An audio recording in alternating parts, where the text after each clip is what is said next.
Welcome to the Geeks, 31 Days of Horror for Halloween. This is Alil. And this is Steve. And tonight we're reviewing Pet Sematary Bloodlines, a Paramount Plus exclusive. So for those of you who have not been with us before, we will play for you our rating system. There's a rating system in place that we like to call 0 to 0. If whatever horror movie we're reviewing is terrifying only to the most infantile who get nightmares from PG-13 reboots, it gets a 0. If it's a gorgasm-inducing slaughter party that satiates your most devious and monstrous desires, it gets a hero. In 1969, a young Judd Crandall and his childhood friends band together to confront an ancient evil that has gripped their hometown of Ludlow. I'm shocked this stars David Duchovny. So, Steve, what do you think of Pet Sematary? Pet Sematary Bloodlines. So, Pet Sematary, the first one, the first movie, always kind of stuck with me because there were scenes in it. It's not like did we review that for 31 Days? No? There are certain scenes that stick with me. I don't know if that movie necessarily is scary in the way that we remember it being, but there are certain things that are terrifying about that movie for reasons that are like, if you're a parent, that movie is just devastating. And, and the gore and stuff is very good. I'm a big fan of that first movie. The second one, Second one had Clancy Brown. It was okay. Wasn't there a third one too? Oh no, there wasn't a third one. There was a remake. Oh, the remake that came out, and that had I don't even know. John Connor, right? Yeah, John Connor in it, and that movie was not good. That movie was unwell. But that first one, you have such a great cast in that first one, and Fred Gwynne obviously stood out big time as neighbor, as Judd, and he told a little tale in that movie about the circumstances here. And I think like if you're going to do a movie kind of like this, is kind of just like The Last Voyage of the Demeter, right? Like it's like a chapter out of another book that you're making a movie out of it. This is how you do it right. Where Last Voyage didn't do it right. I actually really like this movie. I could have seen this in the theater and not had any problem paying for this. I think this was a well-done movie. It was a well-acted movie. I thought the special effects looked decent, good enough. I mean, they didn't really go for anything crazy here, but I thought everything was done well. I like the lore that they set up, this whole kind of coven of people that live in this town that know what this is. Like, I thought they did a really good job here, and it really kind of sets the stages for Fred Gwynne's character moving forward. I mean, literally the end shot of this movie is almost mirrors the first shot you get of Fred Gwynne in the first movie. So really just knocked it out of the park for me. I really like this one. Hero for me on Pet Sematary Bloodlines.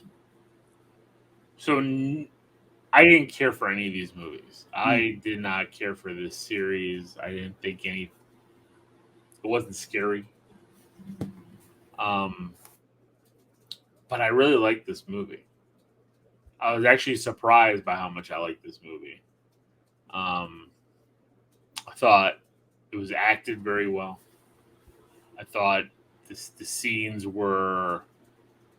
they felt kinetic, with the pacing was really good. Tommy, yeah. I give it a hero as well, Steve. I really did like this movie, and I was shocked I would, because again, like I said, like I don't revisit Pet Sematary. I remember the remake came out when you guys were here. We were talking about going to the theater to see it, and I was like, yeah, maybe not. Yeah, and I'm glad we didn't. I'm glad I'm glad we didn't. But I really, really enjoyed the movie. I thought, especially for being a Paramount Plus exclusive, it did a great job, and it's. I think to me, like you said, like it might enhance the original. I want to go back and watch the original and see how it ties. See how our main character Judd in this one ties to the Judd in the original, and I'm sure it's a good tie, but just kind of refocus that because that wasn't I didn't care before. Now I have some investment, so a hero from me. So let's since it's brand new, let's get into some spoilers. Spoilers. Spoilers.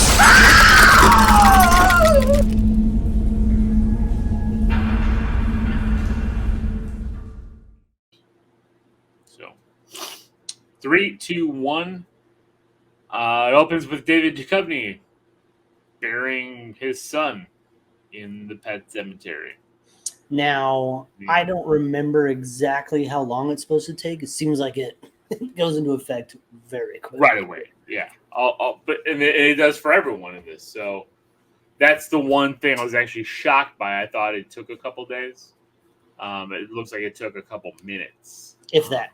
That. Like he was like, pat. But that's kind of the pace that this movie runs at. You don't get a lot of time to linger. Like, nobody's standing still in any of these scenes. They're all walking to somewhere. They're all doing something. And if they are standing still, they're standing still while something's happening around them that they're about to start doing. Like the movie just moves the whole time. And I liked here then the introduction of Judd and Norma, Goldberg's girlfriend. I'm sitting there and watching this. I'm like, where have I seen this girl before? Like, it's driving me nuts. And I'm like, oh my God, she was on the Goldbergs. It's Adam Goldberg's first girlfriend. That's a little. I didn't know it until you just said it. So, son of a bitch. I like these two. I like they're going off to the Peace Corps to get out of town, and everyone thinks that it's like he just thinks that he's getting passed up, and he really wants to join the military. This is the time of Vietnam. He's at the draft board when it's being dropped, waiting to see his name because he wants to go serve. He's never getting called up. I don't know why he didn't just go volunteer. I'm not sure how that works, but either way, he's joining the Peace Corps because he's not been getting drafted. Yeah. It's his angle. But everyone else in town is like, your dad, E.T. fucking paid off Elliot, paid off the doctor. And I like Manny and his sister here, Donna. I like them. I thought they're really cool, although a little, I don't know, a little creepy.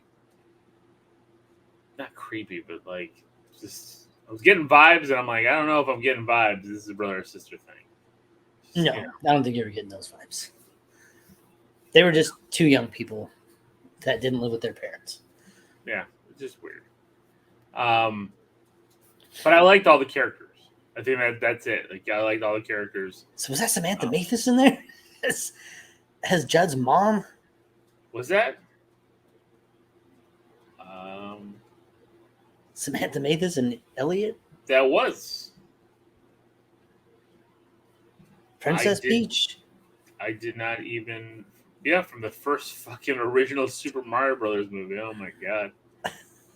And pump up the volume. Was she Peach or was she Daisy? She was Daisy. She was Daisy. Daisy. You're right. She was Daisy. Yeah, and I liked Henry Thomas here playing, basically our bad guy, and like playing this, and it's kind of like I don't want to say like a if he wasn't buried in the pet cemetery and he was acting this way coming from Vietnam, it would still make sense, right? Like he is. Well, I mean, I think that's why we were talking about. You're not talking about Henry Thomas now. You're talking about David Duchovny's son. David Duchovny's son. Sorry, yes. Yeah. Henry Thomas is Judd's father. Judd's father. I'm sorry. Yes, I got the names confused. I don't know who the actor is that's playing the son here, but he does a good job. But like, yes, he's acting out in a way and saying crazy things, but you could say that about, that's the people that came home from Vietnam often had severe mental problems, trauma that they wasn't being dealt with properly. So that's what I liked about it. Like it felt like it was telling that story as well, and then of course adding the sci-fi lore of the Pet Cemetery. There were awesome moments though, where like they know that the town council, that is Judd's father, the mail lady, the mayor, and the sheriff, they're all the ones in control of trying to keep this evil that is the Pet Cemetery. Like they've been doing it for generations. I like this whole backstory. I think this is all cool. And then like they're all gonna have this meeting because the evil is out. They know it's out. They know that fucking David Duchovny buried his son there. So right before they have this meeting, the fucking dog, David Duchovny's son, like killed the dog when he first came out of the thing, and they buried the dog too, I guess, because the dog came back as like a weird zombie dog. The dog goes and attacks the mail lady, and like it cuts away. You just see the outside of the building. You hear her screaming and the dog barking, and then black screen. And it's like, holy shit! You just killed a third of the or a quarter of the council here. This is not good. So then they're having the meeting, and they're like, "What happened? I don't know. I don't know if she's gonna be here." I'm like, "Oh shit! One of them's dead." Mail lady comes walking in, cut to shit, sits down, breathing heavy, and they're like, "What happened?" And she's like, "I killed their fucking dog." It's like, oh my god, that's fucking awesome. That is so cool. A nice twist. You don't see that very often. Yeah, because you assume the dog would have taken her out because the dog took Adam Goldberg's girlfriend arm almost completely off. Great practical effects there when he's like trying to wrap her arm. It looks like a real injury. For sure. So the council knows that they've got to stop, Tommy. And they got to go to David Duchovny's house and like... Was it Tommy or Timmy? Maybe it was Timmy. Thinking of Tommy Jarvis in my head, I know my brother. It was Friday the 13th. So my brother-in-law's name is Timmy, and I kept it was Timmy. I was like, this guy. And I like that. Like they go to his house, and he's like, basically look at him like, you fucked up, right? And like, and David Duchovny owns it. He's like, yeah. We got to burn this whole place down. It's like I fucked up. This is not right. Like this is. Oops. When he walks in, and he sees his son eating a carcass. I was just like, yeah. What are you doing now? What are we doing here? Come on. Mm-hmm. But it was so crazy. Like all these caverns that were built underneath his, in his basement. He was like tunneling. Like yeah. I was at one point. They all stood up and were like. Walking, like standing there talking to each other in a circle, and I'm like, where did all that dirt go? Like that's so like I get it, like, but like where the fuck did he put all the loose dirt? All right, yeah, it was nuts. I'll let the movie have it. And then here, like we didn't get to the Donna kill scene, which was good, and like even her talking to him, like. I like that. She was like, I used to take care of you. I used to, kind of be a motherly figure because you didn't have a mom. I'd make you meals. I would, take care of you. She puts up a good fight too. She runs. Oh, yeah. She gets out. She's tearing ass through the field, and then blam. I mean, like that's the one thing I was curious on because it seemed like they could teleport. If they had the Jason kind of stuff, it seemed like they were, and that's the one gimme I didn't like because they were still in like bloody. They were still flesh. They were in. It's not like they were spirits. But she fell down, and it smash cut. She fell down quite a few times, and like she wasn't running full speed. She had a big gut wound. Like it was only a matter of time for her anyhow. I agree, but when we get to the hospital scene where Donovan is chasing, Adam Goldberg's girlfriend. I mean, I can't remember her name. Like again, it's teleportation here because like she's running and then opens the door and then she's just standing right there and I'm like, oh. But I didn't know if that was teleportation or if that was like, I don't know. I'm beating you to the spot. Yeah, I get it. Yeah. Like hospitals are confusing as fuck when you're running around. Hallways lead to you can walk around in circles all the time. No, you're right. Endlessly. You're right. And it's I thought it was Norma. just I gotta get Norma in my head. Norma. And it was just a happy accident. Like she opens the door and it's like, oh shit. And then they don't kill her, which again makes no sense to me because it just seems like these people just kill. And they don't kill her. They take her and bury her in the ground and keep her hostage because I guess they know that by doing this it would bring the council to them. So I mean, this was fine. This was okay, and then when they had I killed like Donna. here we have a couple of cool kills. I mean, I know that the mail lady, she does finally get it here, and we don't see it, but it's a good scene regardless. Like Timmy coming at her with the shovel and then like hitting and the blood flying back, and then it's like it's not, you don't get to, the camera view doesn't show the shovel hitting her in the face, but like it's very heavily implied, and it's a really good scene. But I think, honestly, the best kill in the movie has to go to Henry Thomas.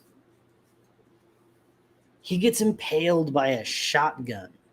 Yeah, right through his back. Yeah. Like, that, there's no way around that. That's it for you. Yeah. Then he basically tells Judd, like, sorry, man, but like, now this is on you. I wanted you to leave because you'd get stuck doing this if you weren't here, or if you were here, and now you have to be it. So yeah. Sorry, son. No Peace Corps for you. Yeah. Got to keep the peace here. So, and then they had their fight with Timmy. I mean, I think this was the only fight I was disappointed in. I was just like, I don't know. They're not going to have giant explosions and fireworks. They're just they're all tired. Yeah. It's been a long night. Yeah. Shotgun, was it shotgun to the head? No, it was that wasn't shotgun. It was the torch thing. What did he shoot? He shot the flare gun to the face. In the eye. Because he got him in the eye. Because that's how you find out. That's how you kill them, right? They tell you specifically you got to take out their eyes. And he hit him with a flare gun in the eye, which is cool. Which was a good move for him. A good ending for his character with Manny, right? It's getting late, so I'm forgetting everyone's names now. Well, and I'm trying to remember, like, was Manny in the first movie? Was there a mention of a Manny? Was there I don't know. Not like I'm thinking I need to go back and revisit that, like you were talking about earlier, and like really trying to see where all the connections are. So I agree. Yeah, that's what I'm saying. Like, this actually made me want to go see that one again. And I can tell you this: I never had any interest in going back to seeing Pet Sematary. I've never been a big fan of Stephen King's movie. Like the movies from Stephen King's books, like I just well, they're mostly bad.